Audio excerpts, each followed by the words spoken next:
Les mâles repartent ensuite, chacun de leur côté.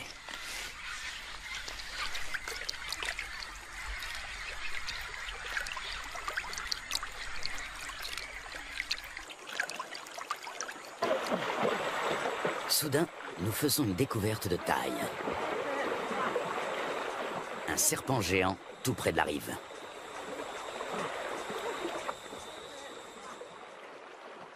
Même à 4, nous avons du mal à le maîtriser. Son corps n'est qu'un unique et gigantesque muscle d'acier flexible.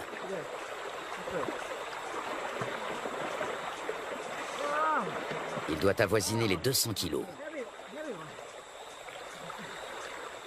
Il s'agit d'une...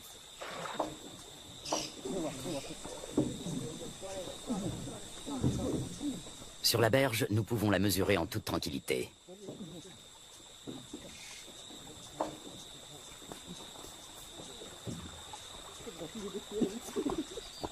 Un sac sur la tête devrait la calmer. Un moyen qui a fait ses preuves.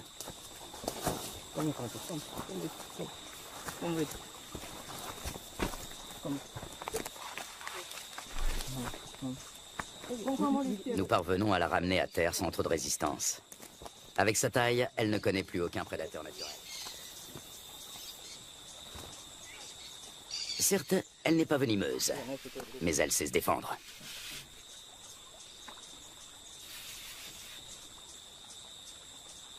Tenez-la, pendant que je mesure. Une telle géante peut infliger de graves blessures. Une fois refermées sur leur proie, ses mâchoires ne se rouvrent pas facilement. Solides, acérées et orientées vers l'arrière, ses dents sont de véritables crochets. On distingue parfaitement sa trachée située à l'avant de la gueule. Elle lui permet de respirer pendant qu'elle avale lentement ses victimes.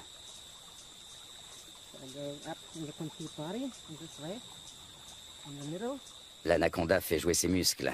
Difficile de prendre ses mesures.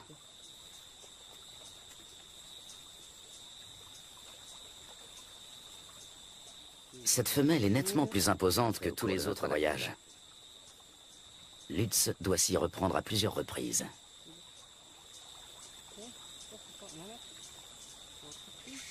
« 4,50 m.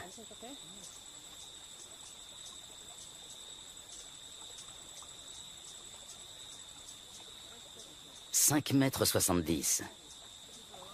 La bête mesure près de 6 mètres. Un sacré morceau.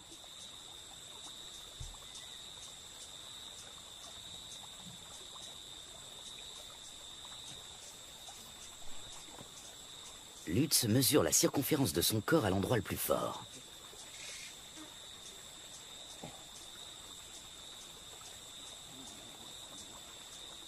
« 63 cm.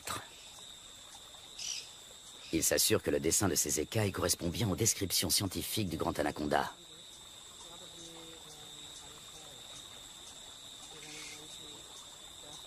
Ces plaies proviennent d'un marsupial. Il arrive que l'anaconda se blesse pendant qu'il étouffe ses victimes. Même les capybaras, les principales proies de l'animal, se défendent âprement. La chasse est risquée, même pour un grand anaconda.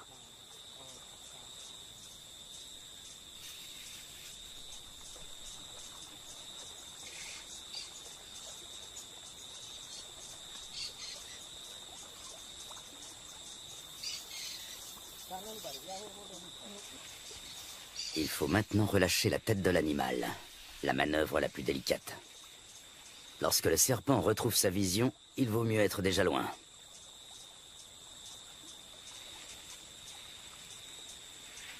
L'anaconda, le plus grand serpent du monde, est pour nous un des 5 grands d'Amérique du Sud. Un animal surpuissant, inquiétant, et à la fois...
groot cunhado.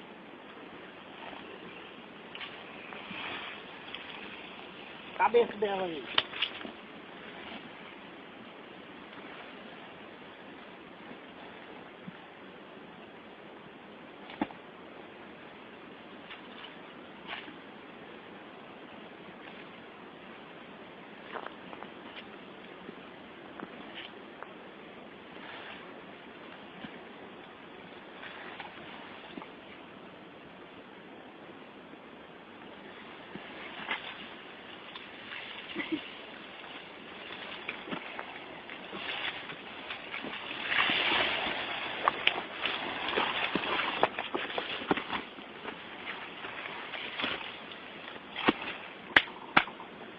Vou parar.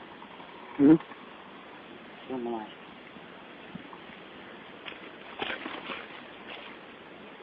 Solta aí. Quero filmar na minha, como é que faz pra filmar?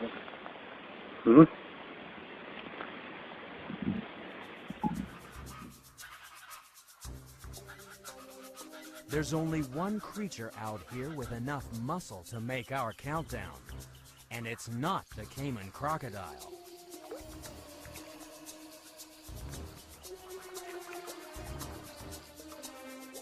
The anaconda is number 7 in the countdown because it's strong enough to squeeze the life out of anything.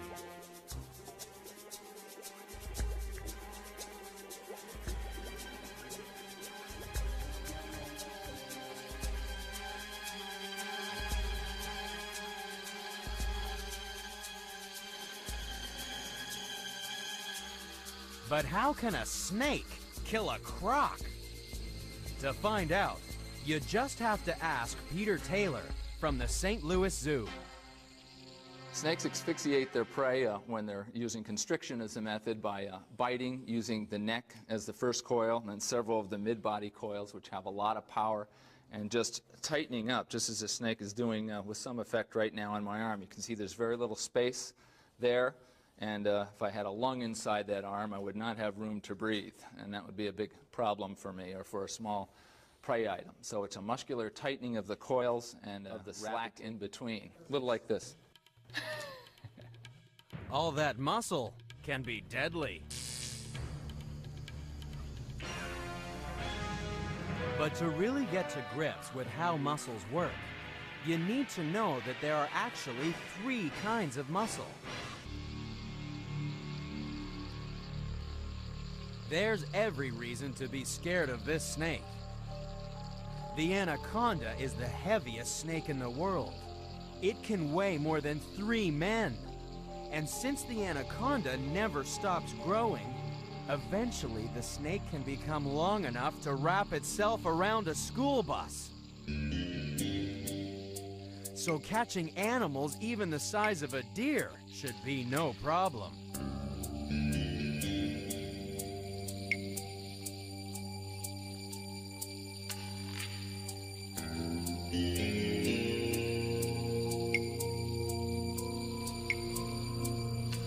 Luckily for the deer, the anaconda is built for strength, not speed. So instead of chasing its prey, this snake lurks in the murky shallows, just waiting for an opportunity to wrap its lunch in a deadly embrace.